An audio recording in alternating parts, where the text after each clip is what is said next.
in this elaborate essay. So we'll have a chance to. I mean, I found it stunning that, when you think anti-Semitism today, you think about Israel.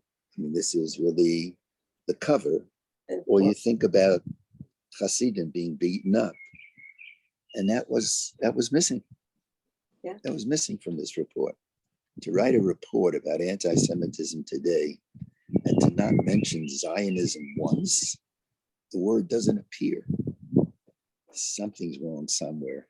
It just boggles the mind. And unfortunately, it's not just in the presidents. It's speak to some of these young people. They don't. They yeah, don't there's want. also the Jewish leadership in America. These are good people, but they had a lot of input, and they lauded. And I felt it. It felt short, but we'll talk about that. Arnie, thank you for your beautiful, the way you spoke about the wedding. That was beautiful, Arnie. Yeah, it was a beautiful affair. Great. It was great for Deborah and me to see the young people with all the ruach they had. Oh, yeah. Yeah. So nice. If you go to a Jewish wedding, you don't have to worry about the future of the Jewish people. Yeah. Certainly not with your kids. They are very identified. Thank God. God, Arnie. And Fern, how are you doing? Doing okay, thank you. What's the date for the next? We're scheduled for God willing, the 27th of June. Morse Cafe, 1:00, and I'm looking forward. And today, I happen right now be sitting in Wave Hill, having the class in Wave Hill. It's a wonderful place to be. Wow. So where do you sit? I sit in front of the. Yes. Right by the river. Right by the river. Wow. Right by the river. It's gorgeous. So beautiful. It's beautiful. So I wake up a little extra early, get dressed before Minyan, because I do the daily Minyan on Zoom at 6:40. And I was on the bus at 8:15 heading up to Riverdale. Fabulous. You do the daily minyan with the bayit? With the Bayit, yes. Every morning I say Kaddish to my mom. Yeah. Beautiful. So I can't physically be there, but at least I'm thankful for the Zoom opportunity to be able to say Kaddish. Beautiful. It is. Bev, Ted, how are you doing? I'm sorry, you're on mute, Bev. Okay. We're doing fine. Thank you for asking.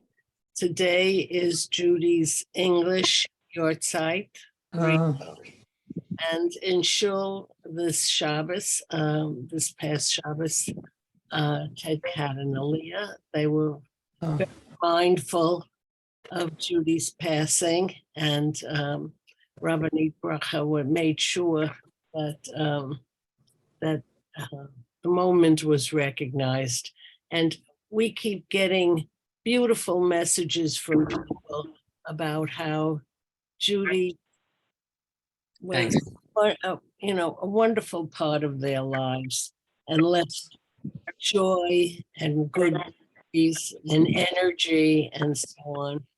So it's a tough day, but we know that she's with the angels. Saturday was her Yortzeit. Her Hebrew Yortzeit. Oh, so her Yortzeit is the 14th day of Sivan. Right, and the English is today.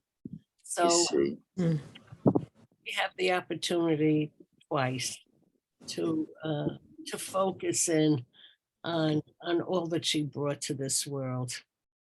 Thank you. And it's a lot for a kid. She brought a lot into this world. That's right. But I remember once speaking at of Dr. Martin Luther King. It was a memorial, on his weekend. And this is before we started programming this program at a church inspired that we should be doing it as well. So this goes back a very long time. And I remember getting up and saying that it's interesting that in Judaism, after it passes, we celebrate the yahrzeit, not so much the birthday. And the reason for that is, I believe, when we're born, we go back to that moment. We haven't done anything in life yet. Mm. But at the end, one can look back and one can celebrate a life so beautifully led. And so the day, the yahrzeit is could be a very sad day. I know how much Judy meant to you, but I want to bless you that it also be a day of celebration, because she was a celebration. The way Mhm. one of the great people I've been honored to meet. She was given a certain fate by God who understands, and look what she did with it. Mhm. And you helped along. And you My helped. small part. And all those who I'm eternally grateful to all those who helped along in their own little way and gave her the pizzazz to keep moving forward. Because, we all need the support of many people. Yes. And Well, when she- I remember when I first met you, that when I heard it was dysautonomia, as you know, is in my family, very right. deep. I didn't know that. And Dovey, my cousin, my mother's brother's son, when he died at the age of 38, I believe at that time he was the second longest living person with dysautonomia. And of course, Judy, thank God, lived considerably beyond her 50. 38th to 50.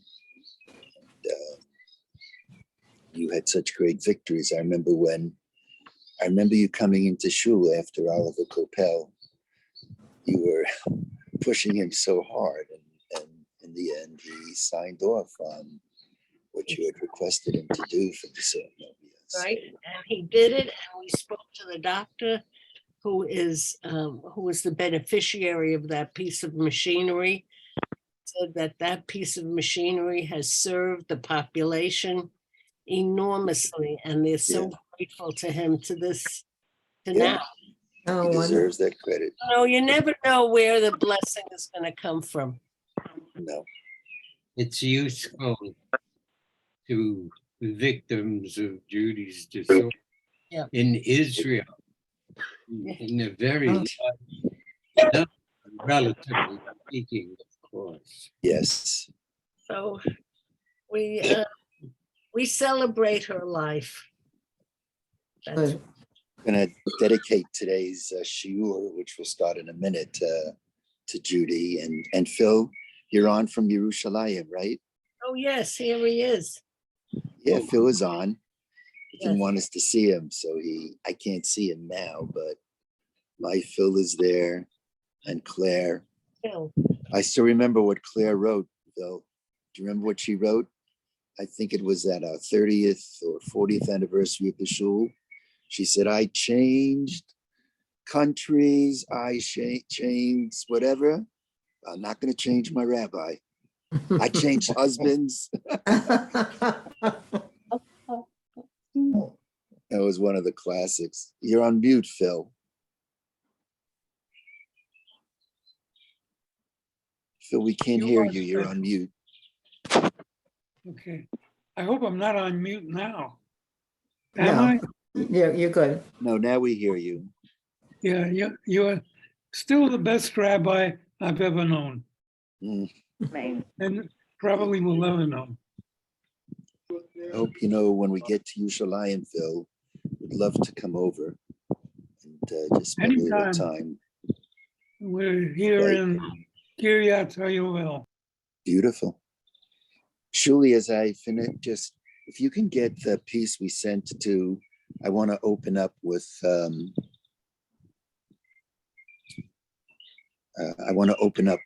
little Garin Sabar piece, Shuli, if we can run Okay. that. And I see Mendy's on and Ken and Bert. So I want to open up with, in the past years, last 8 years, I've had the honor to serve as a spiritual leader, a spiritual advisor to what's called Garin Sabar. Garin Sabar is a program where what the group tries to do is inspire young men and women in the United States to consider Aliyah at a young age and to go to Israel to serve in the army as what's called Chayalim Bodidim, Chayalot Bodidot, as lone soldiers. And actually it's run like a quasi, the group that leads it, it's like a quasi IDF outfit. I could see, I could feel the way they run it. And it's not everybody who wants to be part of this group who gets in. I think that as many as 30-40% are rejected. You have to have the proper motivation, because the army is not simple. The army is very complicated.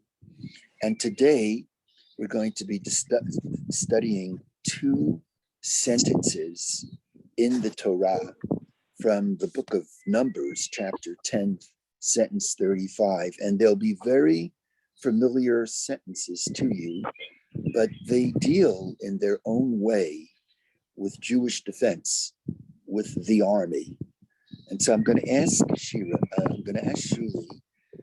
to play what I recorded. I was not at this commencement. They had their final gathering in New York this past Sunday, right after the Israeli Day Parade. It was held at Temple Emmanuel. And with this, they're going to be flying to Israel. And this is what I recorded, because over this past year, I had the great honor to, whenever I could, to speak with them more closely. As an IDF grandfather, I've come to understand that the IDF is not simple. At rallies, we would say, Ashreya Am Sheish Lo Tzava K'Tzva Hagana L'Yisrael. Blessed is the nation with an army, a strong army, a most moral army is the IDF. But the IDF is tough, and it's not simple. As my grandchildren say, you can learn everything about the IDF beforehand, but you're never going to learn and understand it until you're in the IDF. And it's tough. This past week, there were 3 soldiers who lost their lives. And there's a pall in the country. The country moves on, but it's something that is felt very, very deeply. So Shuli, if you could play that, it's about a 3-minute, 30-second clip, and then we'll begin with our pasuk. I'm gonna try. Okay.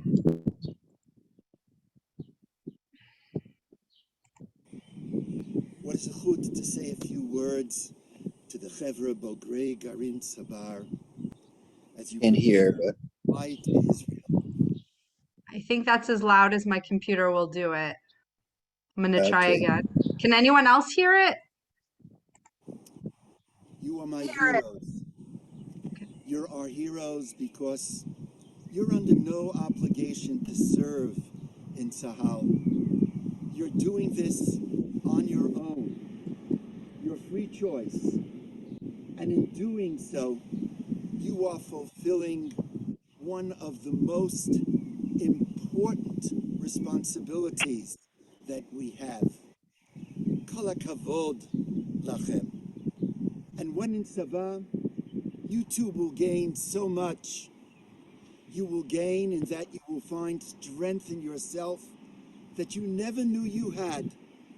And you will have the sipuk nefesh, the self-fulfillment of knowing that you've defended Am Yisrael, Medinat Yisrael, Eretz Yisrael. Indeed, you've defended Western and democratic values and Jews throughout the world. To your parents, to your grandparents. My grandson, Gavi, is videoing this small piece. Soon, in a couple of months, he too will be joining Tzva Haganah Yisrael. Do I have some concerns? Yes, I do. I have concerns. It's not a simple step forward. But I know, and he knows, and you know, that your children are doing the right thing. And so with all of the concerns, I bless you that you have the Hadah, the pride in your sons and in your daughters, knowing that they are reaching higher and higher. And you should know that they're in good hands, in Garin Sabar's hands, in Tomer's hands, extraordinarily responsible leaders. And so, if any of your daughters and sons are in need of any kind of help, they'll always be there for them. Look at the hills. Look at the hills of Gush Etzion, just south of Yerushalayim. You know why I can walk here freely? Because of you. Do you know why I can be mitayel with my little grandchildren feeling safe? Because of you. And so I bless you, may Omek Libi, with the bracha I've always given to my grandchildren who step forward to serve. Shrei ha'am sheyesh lo bogrei garin sabah will be serving in Tzva Haganah Yisrael. I bless you, Adonai Yishmor Tzedchem Uvoachem, Yatav Yarolam. May God protect all of you. Hello, reach high. Libi melev elev. My blessings, my respect, my gratitude, and my love. Ahavah. So I want to dedicate this little shiur to Sergeant Leah Ben Nun, 19 years old, Staff Sergeant Uri Iluz, 20 years old, and Staff Sergeant Ohad Dahan, 20 years old, who lost their lives last week. And this week's Torah portion is Bahalotcha in America. In Israel, it's Parshat Shlach. But in Bahalotcha, there are two sentences beginning with chapter 10, sentence 35. Two sentences. And those two sentences, when one looks into the Torah, they stand out from any two sentences in the whole 5 books of Moses. Why so? Before the beginning of these two sentences, there is an inverted nun, like a bracket. And following these two sentences, there is another nun, another inverted nun. And it's almost as if these two sentences are being set apart. And in a very radical comment, the Midrash says that they're set apart because these two sentences are so central to Torah philosophy, so central to our theology. And of course, one can look at Torah. When I say Torah philosophy, many people look at the Torah and understand it in so many different ways. But however one understands these two sentences, their importance, they're set apart because they actually comprise a distinct book of the Torah in of itself. And according to this approach, the book of Numbers is not one book. The book of Numbers is 3 books. The first of the 3 books of the book of Numbers is from its beginning until the start of these two sentences. Then we have the second book comprised of these two psukim, of these two verses. And then from the completion of these two to the end of the book of Numbers, the third book. And from that perspective, if we add it up, we have the book of Genesis, Breshit, Shmot, Vayikra, that's 3. Bamidbar is an additional 3, it's not 1. And then Devarim, 7 books. Now, when one reads that, one can't help but recognize, my goodness, what is it in these sentences that are so important that it becomes a book in of themselves? And so I'd like to take a look at these sentences, which you are all familiar with. These are very familiar sentences. The first of the sentences is recited every time we take out the Torah. Every time we open the ark to take out the Torah, we recite this sentence. And as is often the case in tefillah, in prayer, it's often the case that our words in prayer come from Tanakh, come from Tehillim. They come from the book of Psalms. They come from the book of Yeshayahu, Isaiah. It comes from the book of Yechezkel. And these words come literally from the book of Numbers. So let's take a look at these sentences that Shuli hopefully will be able to put up on the screen. The ark is opened and we all rise and we sing. Vayehi b'nso Aharon. Rabbi, which para? Sorry. Chapter 10, sentence 35 in the book of Numbers.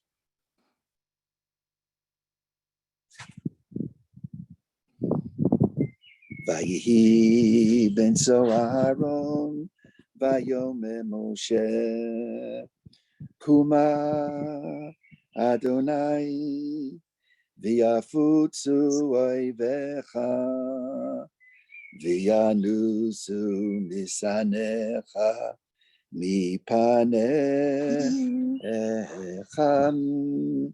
Those two sentences. And by the way, if you look at the right where it says 35 to the left, you can see Shuli is now circling that inverted nun. And that is the way it appears in the Torah itself. Literally, that appears. It's to set it off. This is the beginning of the setting off of this small book.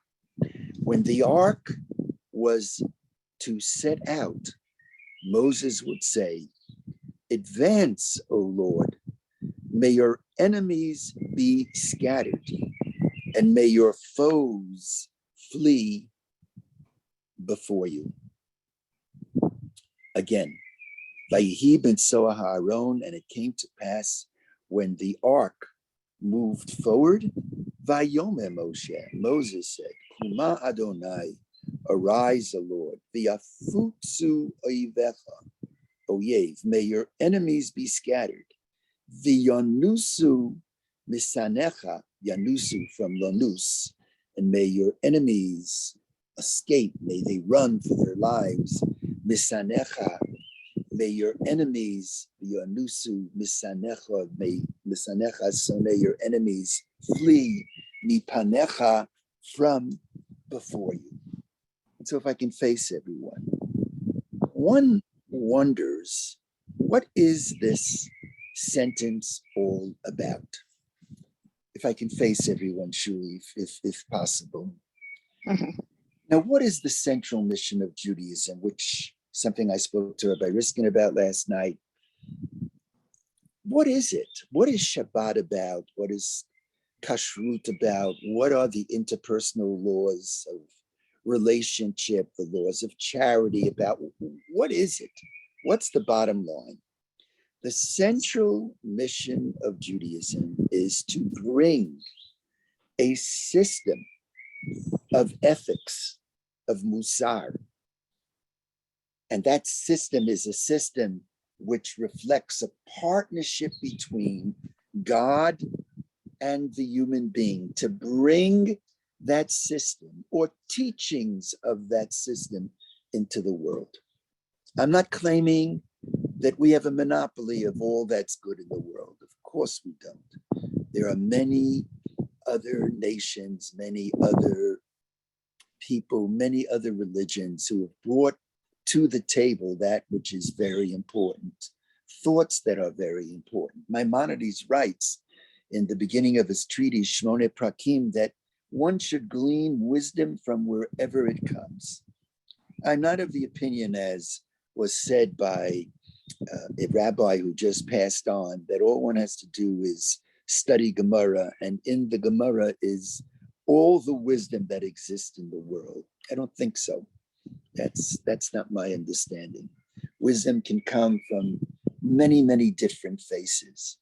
But we do believe that the Torah offers tremendous wisdom, and its system of ethical monotheism has the power to impact whatever the studies may be, science and the arts, that the Torah reflects certain fundamental ideas that can infuse a certain spirit into whatever the discipline may be. And this discipline is called ethical monotheism. Monotheism is the belief in one God, that's the God piece. Ethical, this too is very important, that it's a belief that God gives the law not to manipulate us. No, God gives the law because he loves us. A God of love commands, and that God wants to instill a certain ethical system in partnership with the human being. Hence, it's ethical monotheism. That's the mission of bringing these fundamental ideas to impact not only our people, but the whole world. My second point, the test of ethical behavior, of course, is the way we conduct ourselves in our everyday lives. That is a very important test. But one could argue, as I'm going to try to argue now, that the ultimate test of how we act is what we do in the most difficult of situations. And one of those situations is war itself. Milchama, and the sentences that deal with our attitudes of war, found in the book of Deuteronomy, which we're not going to go to now, chapter 20, they're explored and they are amplified by the rabbis. In the Gemara Sota, which we just finished in the Daf Yomi, there's literally chapters that are written on the ethics of war. Therefore, let me bring these 2 points together. The first point was our mission is to bring ethical monotheism into the world. Our second point is that one of the greatest tests of that system is how we conduct ourselves in the most difficult of times. And therefore, the Torah declares that even when we go to war and are hopeful that the enemy will be dispersed, that's what this sentence says, the ark must always be with us, a reminder that the moral principles of the Torah, even in the most trying of circumstances, must be upheld, to the point that that is the sentence chosen when we take out the Torah. Vayehi ben Soah ha'aron, when the ark traveled, because Jewish soldiers always traveled with the ark. Vayehi ben Soah ha'aron vayomeh Moshe. Moses says, Kuma Hashem v'yafutzu oivecha, may your enemies be scattered, but it is said in front of the Torah as a reminder to soldiers that even in war, there is an ethics of war. As a matter of fact, the Talmud talks about the Mashuach Milchama. We're all familiar with the high priest, but the high priest had his deputies, and one of his most important deputies was a high priest who oversaw war.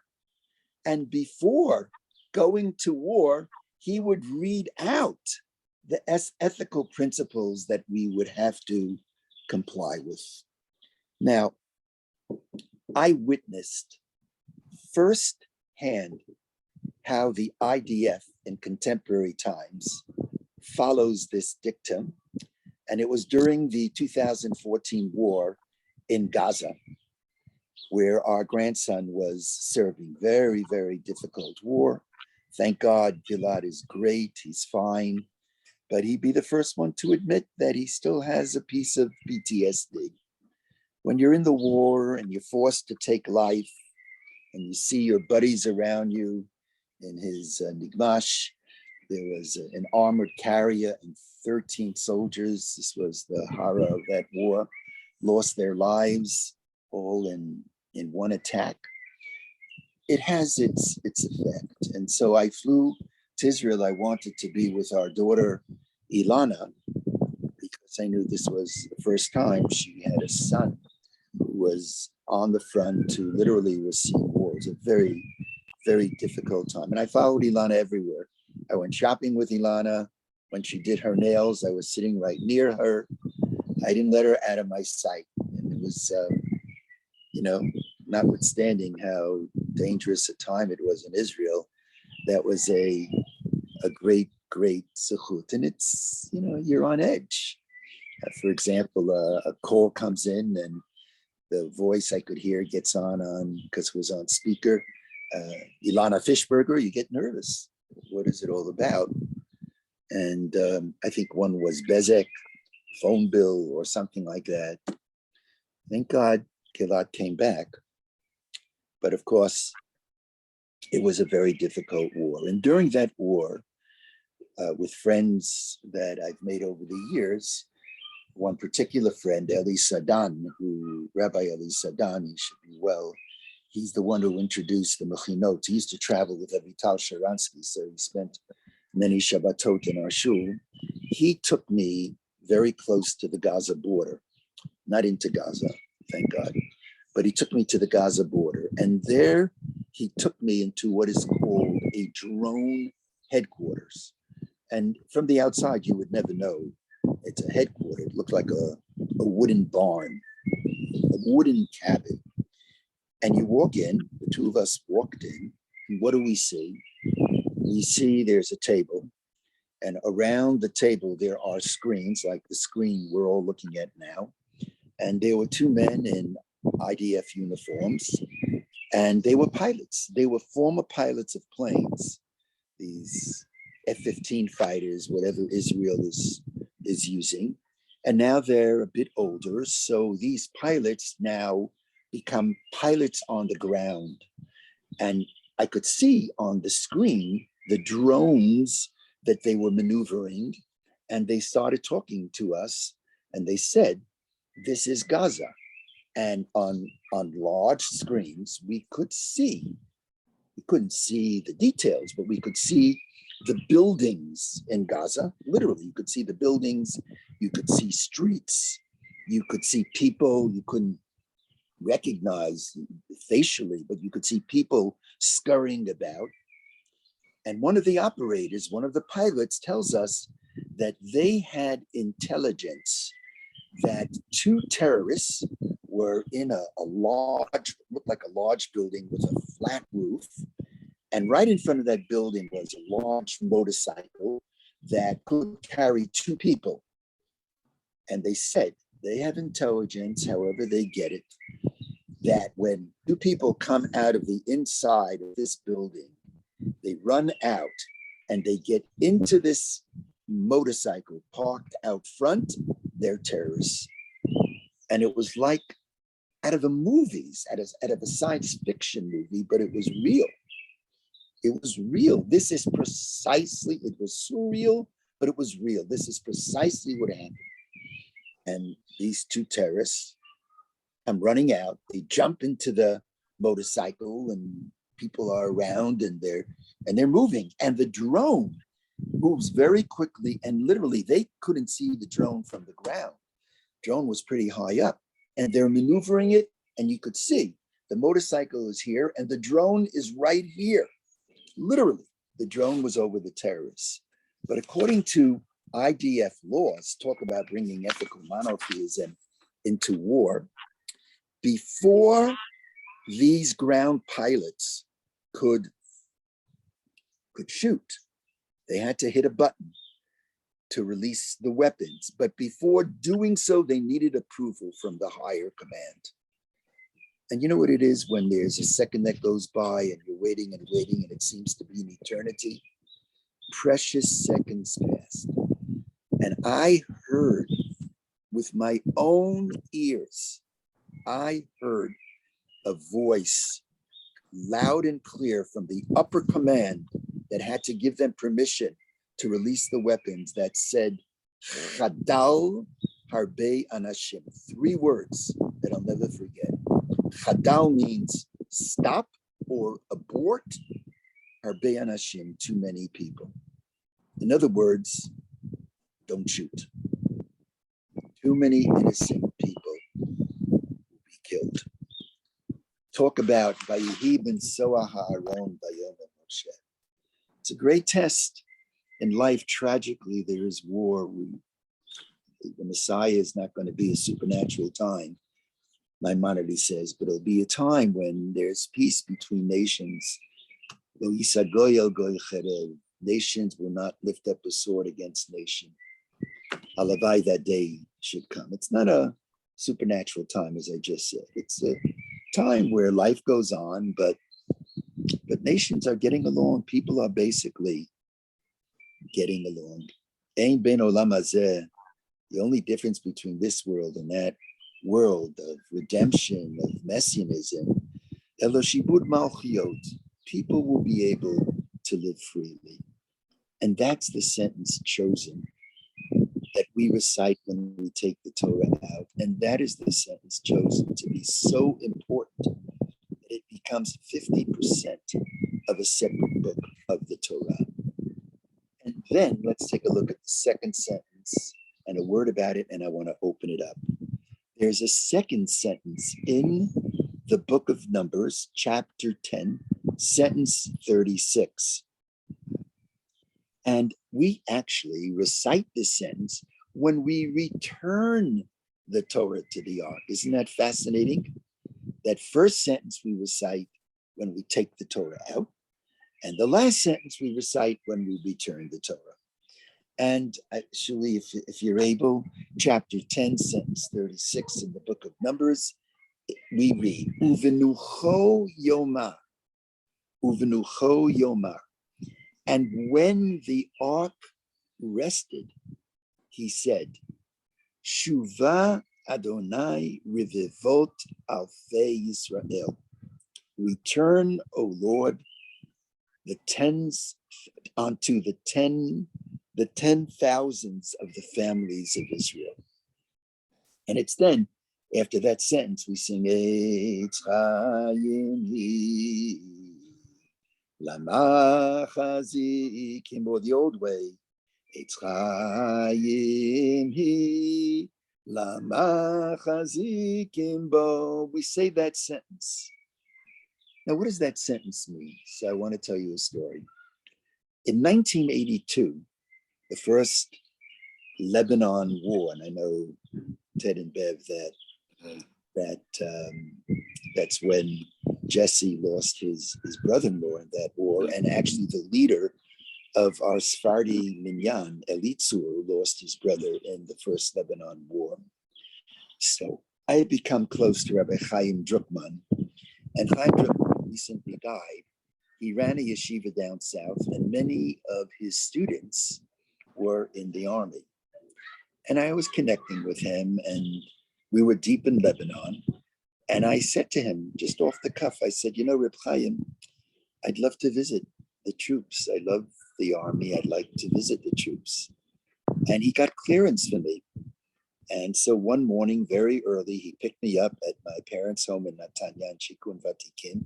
Very early, the army doesn't play any games. And we go into Lebanon. When I think back to that, there must have been, aside from myself and Chaim, 3-4 others who were a little Jeep. And it was really quite a dangerous, just the way he was driving, going up hillsides. Smart enough to recognize that I was kind of oblivious to the danger. And he's going deep into Lebanon, and suddenly there's an opening amongst the trees. And I walk in there and tears came to my eyes. I was a young man then, I was not 40 yet. And I see a group of soldiers who turned out to be Rabbi Druckmann's students. And right there, they had a portable ark. I get the chills when I tell the story. And in the ark, they had a Torah. And the students were waiting for Rabbi Druckmann, whom they knew, whom they revered, because they were about ready to embark on a very dangerous mission. And they were waiting to hear words from Rabbi Druckmann. It almost like he was that priestly Mashuach Milchama, anointed to say a few words before they went out. And he said all kinds of things. But what he also said is he rose up and he cried out this sentence that we're studying now. He said, Uvlucho Yomar. And when the ark is resting, in other words, when it's resting, it means they've come back from battle. Uvnucho Yomar, Shuva Adonai Rivavot Alfei Yisrael. He looked at his students and said, when you return, what this sentence means is that each of you should return. No one's missing. And you return with whole body and whole soul. And then he says, Ani yodea shenatzliach. I know we will prevail. Aval hapasuk hazeh melamdenu. This pasuk teaches us sheyeh tikva shekol chayal sheyotzei yashuv v'shalom. That every soldier who goes out should come back in health, in whole body and whole soul. It reminded me of a story from the writings of Agnon. Agnon tells the story that once there was a king who was reviewing his victorious returning soldiers from battle. And the king was ecstatic, joyous. After all, they had won. But Agnon says, when God, the ruler of rulers, is reviewing the returnees, even when victorious, God is crying, because God understands that many soldiers from the battalion were missing, that some of those who went out are not coming back, that even in victory, there is loss and suffering. Individuals, says Agnon, were killed in the war he was talking about, and they would not return. Those two sentences are sentence deemed so important that the Gemara in Shabbat, whoever wishes to look for it, Kuftet Zayin 116a, these are sentences that become a book in of themselves. One deals with ethical monotheism that we should bring into the world, and the other one deals with the hope that all of our soldiers come home safely. So important is this prayer that it constitutes a holy book in of itself. And that's our teaching for the day, and I want to open it up and get your thoughts and your comments.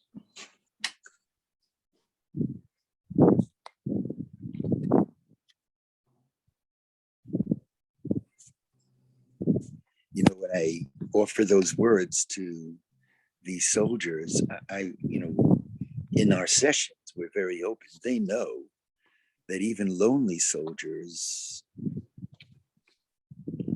not everybody who went out came back. And that's the reality. They're putting their lives on the line. Thank God, 99.99999 and more nines are fine. But not everybody. everyone. It's not 100%.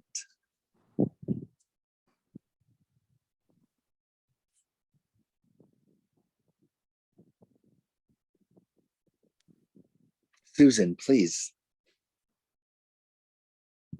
Just put yourself, you're on mute now. Make sure we can hear you.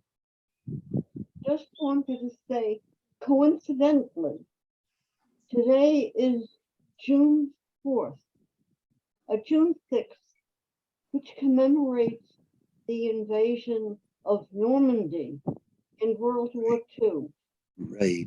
All the words that you're saying, you know, about going out and returning, they carry so much significance for what happened then. Yeah.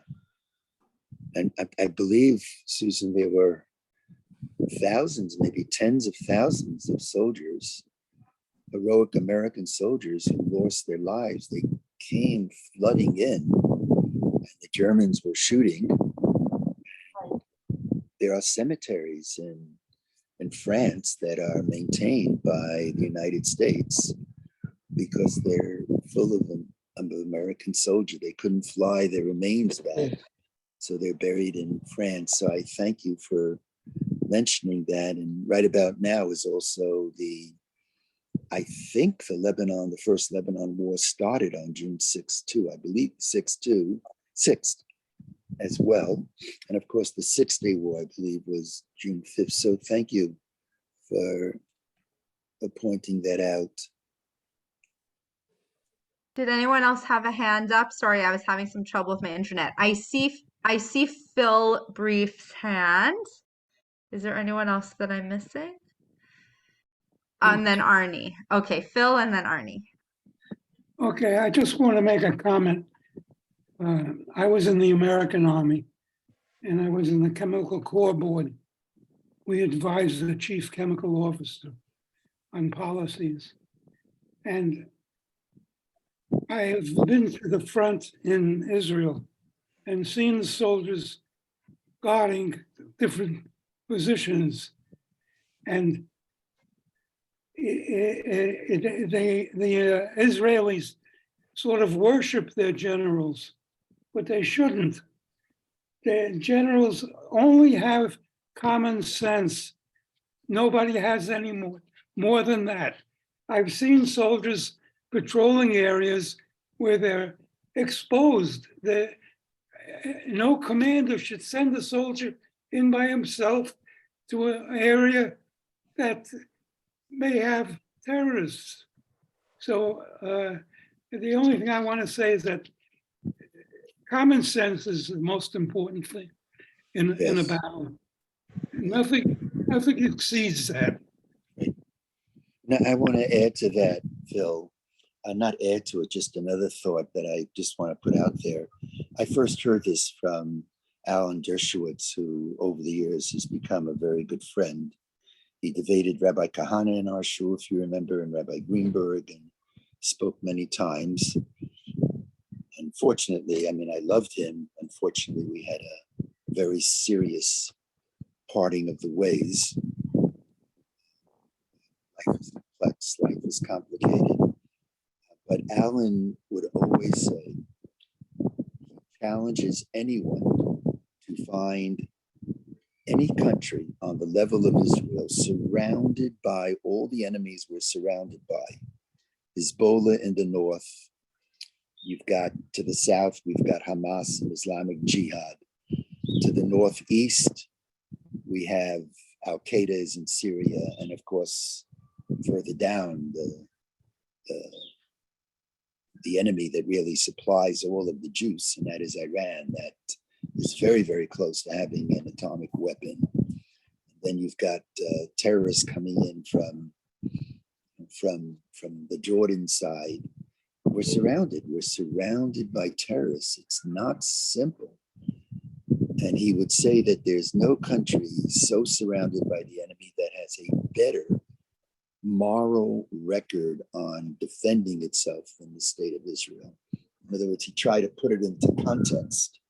Context is we're not, Israel is not surrounded by Canada on one side and Mexico on the other side.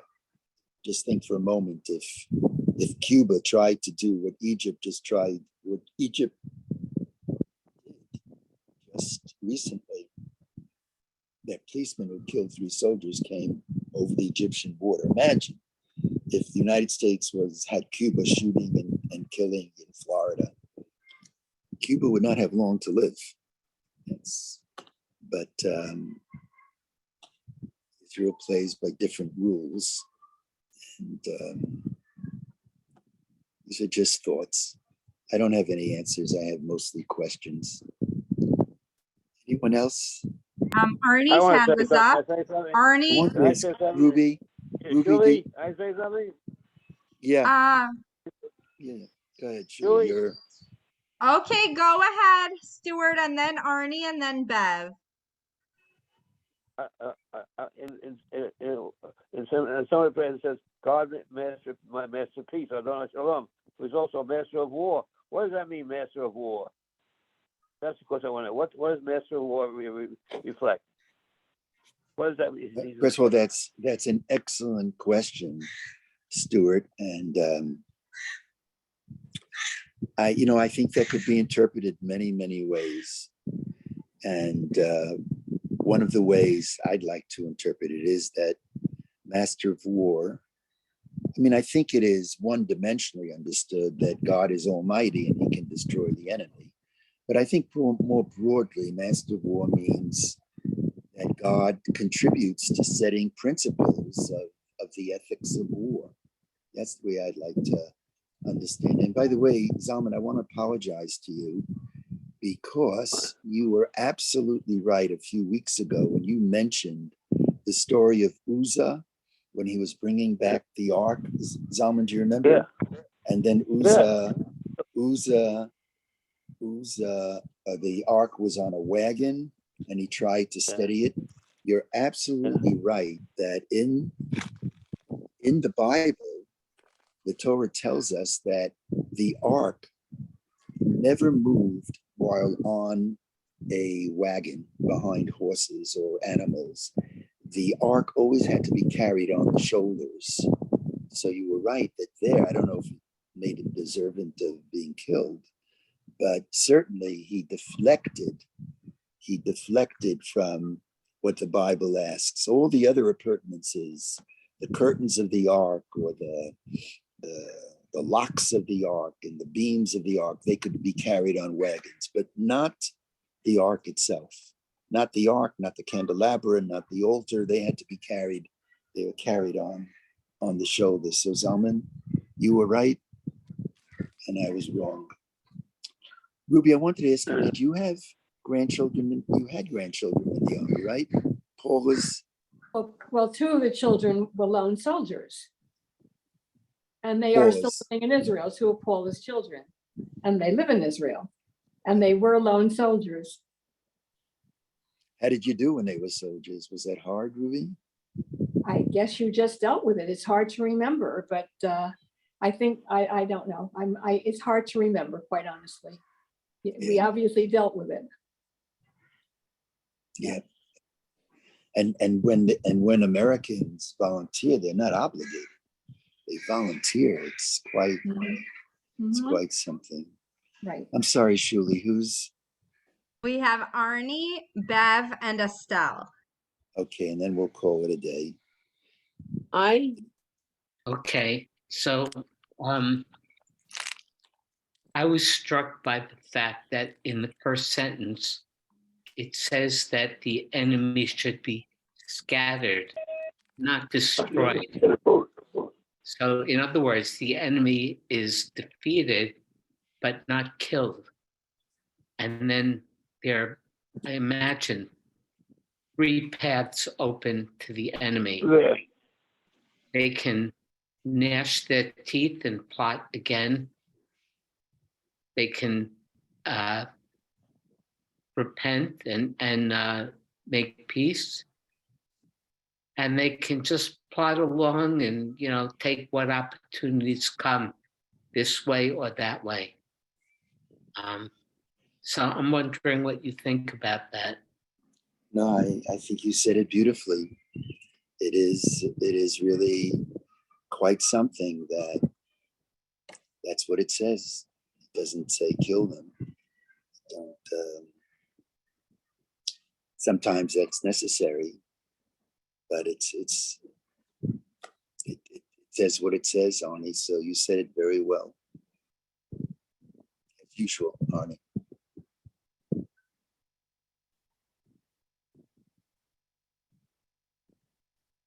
Shuli, is there anyone else? So Bev, you're next, and then Estelle, but just unmute yourself.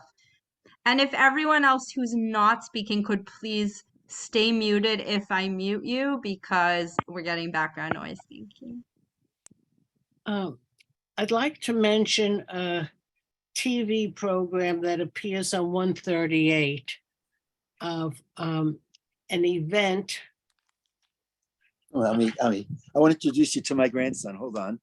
This is Amichai. Hi. Say hello to everybody. So Ami has so moved me when, for example, Ami is now how old? 16. So where are you in Army preparation, Ami? Kravi, I want combat. And why do you want combat? Have mercy on your grandfather. Why? To protect the country. Right. And, but it's amazing how this young man, when the 3 soldiers were killed, I don't know, I mean, just the other day I said to you, does that make you frightened? Yes. What did you say? No. So what do you feel?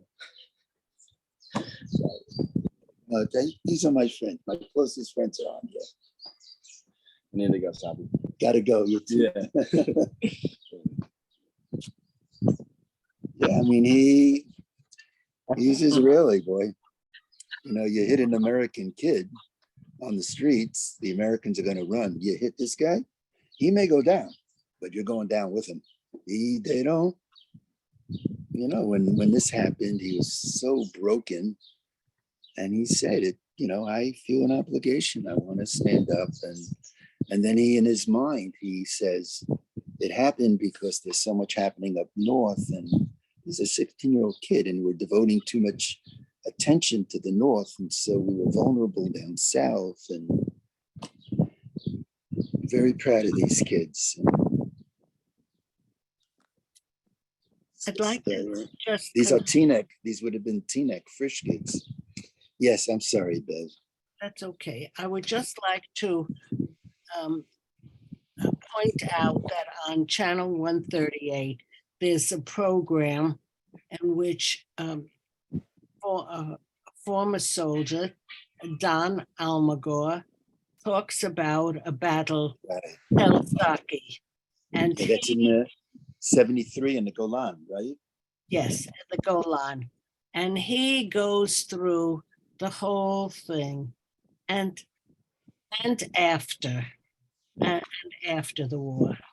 And anyone who doesn't then understand more about what a soldier does, who volunteers, how they save people, how they live with what they experienced. The place is called Tel Tsaki, and it's a small outpost on the Golan, and how he has devoted his life to the memory of those who were with him when they had 1 tank. The Syrians had 100 tanks ready to destroy them, and how they maintained their composure, their sense of brotherhood, and what the experience has meant to him. And I strongly advise, if anyone has an opportunity to see that program, you'll never forget it, because you are in the army with them. You are in that foxhole with them. He takes you there, and it is an experience that brings you that much closer to the reality of what the soldiers have. And it's a pretty tough, existence. And when finally it was over and the helicopter came to pick up the dead, they were, of course, very cautious that they weren't mined underneath and picking up the dead. And then the helicopter was finished. It was full. And the approach was ready for the helicopter to go, but there was still a soldier bleeding and the helicopter had no room. So one of them tied him to the outside of the helicopter to bring him to Israel. And then they show him years later as CEO of some big company. What a loss it would have been if he had been left behind. And what a loss it was for all those soldiers who didn't make it. It is a most powerful program, and it repeats itself. It's called Tel Saki. And if you are in Israel and you choose to visit the Golan Heights, it's really a place that that tells so much that one does not get it. You say the word soldier and it's a soldier and it just gets lost in a whole picture. But when you are in the foxhole with a soldier, you get it. I just couldn't let the moment go by without mentioning that.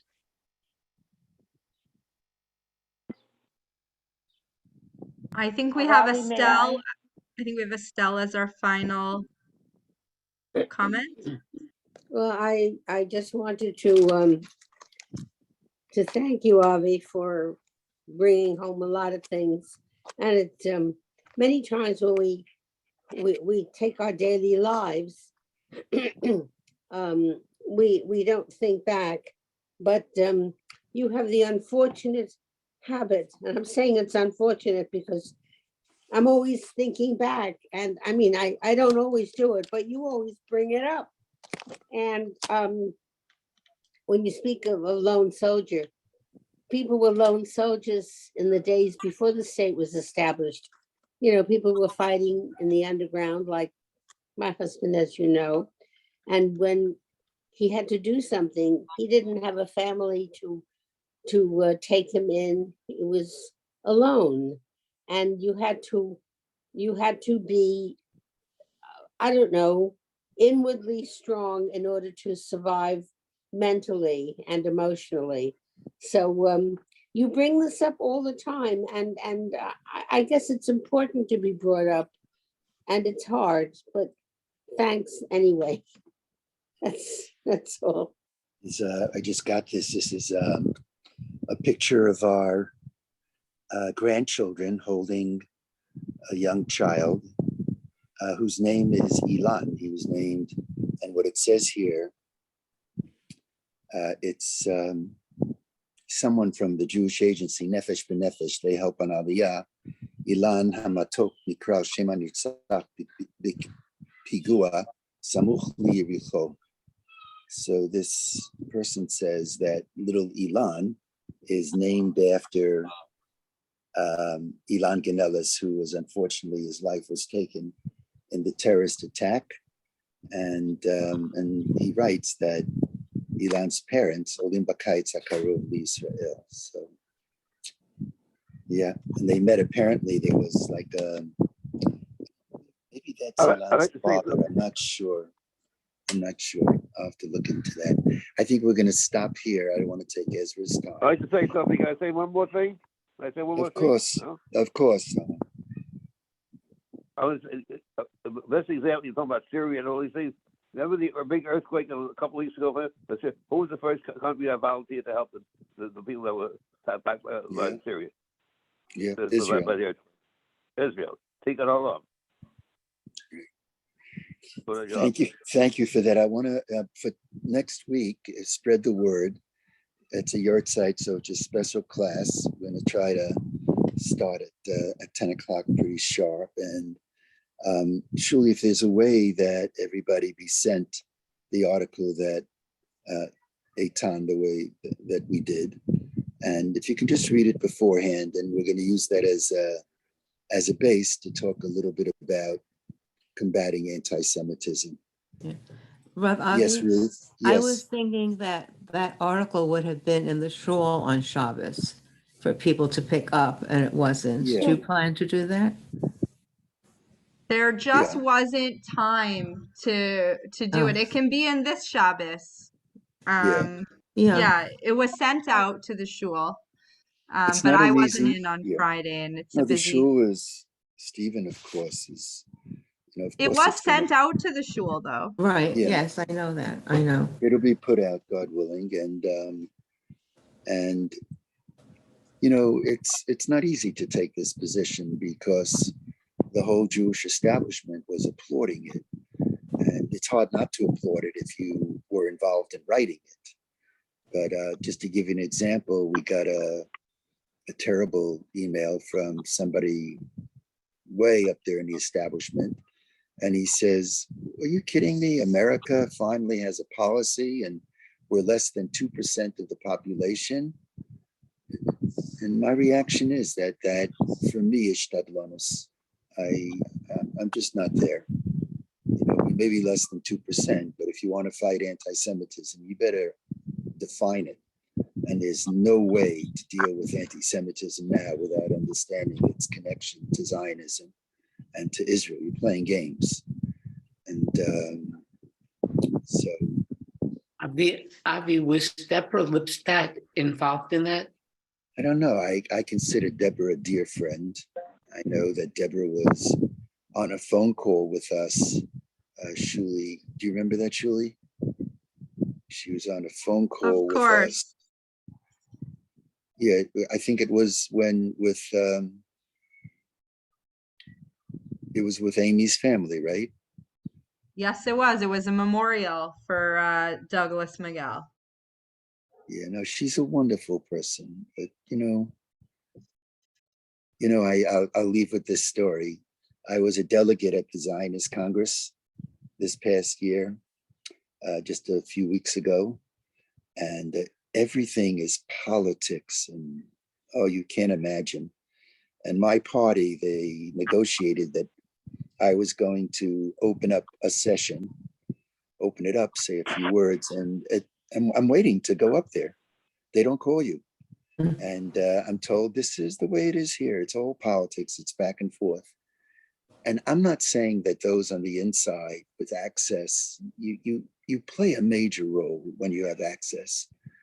But I said to the chevra, I said, I think I prefer standing outside with a sign. I think the voice is heard louder from there. Certainly, I remember, Ruby, in shul once, I was telling this story about how the day after Jonathan Pollard was something or other rejected for being released after who knows how many years in prison, there was about 30 people from the president's conference who were sitting down with the president, whoever it was then, Clinton, I don't know. And I said from the pulpit, I said, how is it possible? Everyone knows that the sentence for Pollard was crazy. It's a crazy sentence. How is it possible that after he was rejected so unfairly, 30 people are there and they don't, and even though it's all scheduled who asked the question, I said, if I were there, I would have jumped up. Takes me a second. Why'd you reject him, Mr. President? When I sat down, you know what Stanley told me, Ruby? He said, that's why you're not invited to the White House. That's exactly what he said to me. That's exactly what Stanley said to me. That's why he's my Rebbe. It's exactly his words. That's it. All right, on that note, I love you guys. I'll see you next week. Be well. Is Lance still on? Avi? Yeah. Hi, Ezra. Avi, it's Judy. Can I make a comment about the Parsha? Yeah. Of course. Okay. Taking Ezra. Go ahead.